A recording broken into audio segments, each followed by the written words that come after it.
Em muitas crenças e mitos religiosos ao redor do mundo, a referência a lendas e contos de grandes animais, que muitas vezes são chamados de gigantes, parece ser um conceito e tema recorrente. Independentemente da origem dos humanos e das influências culturais de seus ancestrais e mitos. De fato, evidências de hominídeos maiores e mais poderosos são encontradas na história arqueológica e evolutiva, bem como em muitos registros históricos antigos que detalham eventos com grande precisão e são muitas vezes considerados obras de não-ficção que também se referem a hominídeos. É interessante perceber, então, que não só há uma fartura de citações a animais gigantes, mas também parece haver evidências físicas e vestígios de grandes estruturas megalíticas criadas por supostos gigantes e civilizações antigas, muito antes da criação do que sabemos. O que seria de esperar, eles normalmente estavam disponíveis para serem criados pelos primeiros humanos e suas tecnologias limitadas. Em 1520, Fernão de Magalhães tirou uma folga de seu itinerário marítimo mundial e aportou na Patagônia, onde conheceu o gigante. O homem conseguiu levar o gigante para uma pequena ilhota na costa onde o grande capitão esperava. A cena foi descrita por um erudito, Antônio Pigafetta, que manteve o diário de viagem, que mais tarde se tornou a Jornada de Magalhães, a primeira jornada ao cosmo. Quando ele estava na nossa frente, ele começou a se maravilhar e recear, e ergueu um polegar, acreditando que viemos do céu. Ele era tão alto que o mais alto de nós era apenas até a cintura, e ele tinha uma voz profunda e ressonante. A Patagônia já foi um lugar habitado por gigantes que ofuscaram todos os europeus. Ok, talvez este não seja um teste perfeito. No entanto, o povo de Tehuelche, que Magalhães conheceu, pode ser muito grande.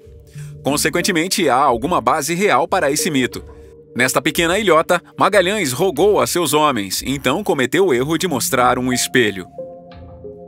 Pigafetta escreveu: assim que o gigante se viu, ele ficou chocado, ele pulou para trás. Mas, à medida que as coisas se acalmaram, os exploradores contataram o resto da tribo, os caçaram e até construíram uma casa onde permaneceram na costa para armazenar seus suprimentos.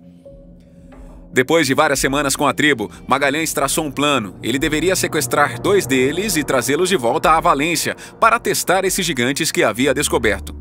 Mas teve que ser planejado habilmente, caso contrário, os gigantes teriam colocado nossos homens em apuros.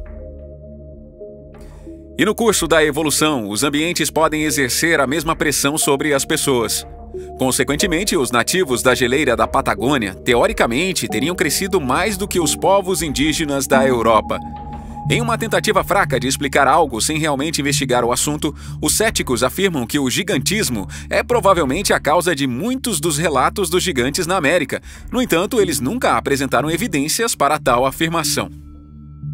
O gigantismo é tão raro que não há estatísticas sobre a incidência desse distúrbio hormonal. Menos de 100 casos de violência foram registrados na história dos Estados Unidos. Na verdade, a grande maioria das pessoas altas hoje, até ou perto de 2 metros, não tem um distúrbio gigantesco. Enquanto muitos de nós imaginamos o Egito cheio de estradas empoeiradas e arenosas, compensadas por pirâmides bizarras, enquanto nossas aulas de história do ensino fundamental estão repletas de mumificação e do papel dos faraós, que são aspectos importantes da história egípcia, o passado do Egito é muito mais do que oculto. As pirâmides egípcias têm sido um mistério por muitos anos. Hoje, vamos dar uma olhada nesta interessante descoberta egípcia. Não é segredo para ninguém que o Antigo Egito pode ter sido ligado à vida alienígena. Inúmeras teorias alimentadas por certas descobertas e construções impossíveis. É até possível que os faraós fossem alienígenas. Akhenaton foi um faraó que reinou entre 1353 e 1336 a.C. Ele era sua 10ª dinastia e reinou por 17 anos. Embora este último não seja totalmente claro, quase todos os registros de sua existência desapareceram após o seu reinado. O misterioso faraó Akhenaton. Durante o seu mandato, Akhenaton realizou mudanças religiosas e políticas que afetaram a sociedade no Egito. Ele tornou o país monoteísta, adorando apenas o deus Aton, chamando a si mesmo e sua esposa os únicos representantes na Terra. Ao contrário de outros deuses com cabeças de animais, Aton tem um disco solar que representa o sol da tarde. O faraó ficou tão fascinado pelos deuses que criou uma nova capital chamada Akhetaton e construiu templos para Aton e o disco solar. Mas uma coisa que mais chamou a atenção dos especialistas foi a aparência de Akhenaton. Ao contrário de outros faraós que ordenavam aos artistas que esculpissem e pintassem sua imagem com ombros largos e cintura estreita, ele ordenou que fosse mostrado como era. Isso permitiu que os egiptólogos soubessem exatamente como era. Abdômen saliente, corpo estreito e membros muito delgados. Todos usam uma cabeça grande e esbelta, o crânio alongado do rei. O crânio alongado do faraó é um dos mais estudados desde a sua descoberta. Foi tanto tempo que os especialistas especularam que não poderia ter sido feito manualmente. Alguns pensaram que era resultado da síndrome de Marfan, mas causa infertilidade, e Akhenaton teve vários filhos, incluindo outro faraó. Além disso, Nefertiti e seus filhos também têm crânios alongados. Isso leva a uma teoria. O Egito pode ter DNA alienígena, ou pelo menos uma linhagem passada. Essa suposição é reforçada quando se analisa a história egípcia e se percebe que a única regra que desapareceu misteriosamente dos registros é a de Akhenaton. Não está claro se ele foi morto ou escapou, pois não há como esclarecer. A única coisa que fica clara é que, após o seu desaparecimento, a capital que ele fundou foi destruída e a fé no deus Aton foi abandonada, assim como monumentos, papiros e etc. A antiga civilização suméria é considerada uma das mais antigas civilizações da humanidade e provavelmente uma das primeiras. Apesar de sua importância na história da civilização, pouco se sabe sobre sua cultura e cultura modernas, e muitos objetos de cidades antigas desapareceram completamente no tempo. Então, hoje, em Um Mundo dos Mistérios, vamos mergulhar nesses estranhos mistérios da antiga civilização suméria que ainda confundem muitos pesquisadores ao redor do mundo hoje. Existem muitas histórias sobre os antigos sumérios, sua civilização avançada, suas previsões sobre o fim dos tempos e, o mais importante, sua crença no misterioso planeta Nibiru. Os sumérios foram uma das civilizações mais importantes da Terra. Felizmente para os humanos, foram descobertos registros de sua existência maravilhosa que ocorreu em 4500 AC e se estabeleceu no norte da Mesopotâmia. História sumérica e mística. Até hoje, pouca evidência foi encontrada e sobreviveu, e é por isso que as ardósias sumérias são as relíquias mais importantes dessa civilização. Esses escritos revelam informações importantes, como sua linguagem e modo de vida. Mas, além do que a arqueologia tradicional diz sobre a antiga civilização, há muitos aspectos que ainda precisamos descobrir, e apenas vestígios ocultos da história foram descobertos. Embora os escritos de Zecharia Sitchin tenham causado controvérsia por suas teorias sumérias, a maioria de suas conclusões está em Ardósia.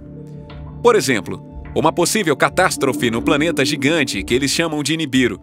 De acordo com as crenças sumérias, Nibiru era um enorme planeta desconhecido que aos poucos foi deixando a mitologia e se tornando algo mais formal. Isso ocorre porque ele pode ser encontrado no sistema solar. Outros planetas são mencionados em textos antigos, mas o 10º era o mais temido na época. Este mundo será o cenário de uma futura catástrofe na Terra. O conhecimento avançado de astronomia e matemática dos sumérios ensinou a Sitchin que o planeta era real, o fim do mundo causado por Nibiru. A atual versão oficial da ciência nunca confirmou a existência de um planeta com características de Nibiru. No entanto, muitos astrônomos anunciaram a existência do planeta X. Os sumérios estavam muito conscientes da existência do planeta porque experimentaram as consequências disso na Terra há 3.600 anos. O tempo pode estar prestes a chegar com um novo passado neste planeta. Esses eventos foram registrados nos escritos da descoberta de grandes desastres. O documento apoia a existência deste planeta gigante e como ele está muito próximo do nosso planeta. De fato, acredita-se que uma das consequências de sua interação seja o Grande Dilúvio. Agora, a maioria dos estudiosos e teóricos que não estão à mercê das correntes históricas tradicionais não apenas sabem da existência de Nibiru, mas afirmam que o fim do mundo será causado por ele. Até o Vaticano está buscando a existência de planetas misteriosos com telescópios escondidos. Tudo isso, talvez, seja para impedir que os seres humanos vivam em uma sociedade que teme o fim dos tempos. Embora Nibiru continue sendo um tópico controverso, mais e mais pessoas estão começando a se perguntar quais correntes históricas tradicionais e o que a grande mídia nos faria acreditar para nos aproximarmos de uma parte alternativa da realidade. Então, é possível que a catástrofe do planeta gigante ainda esteja por vir?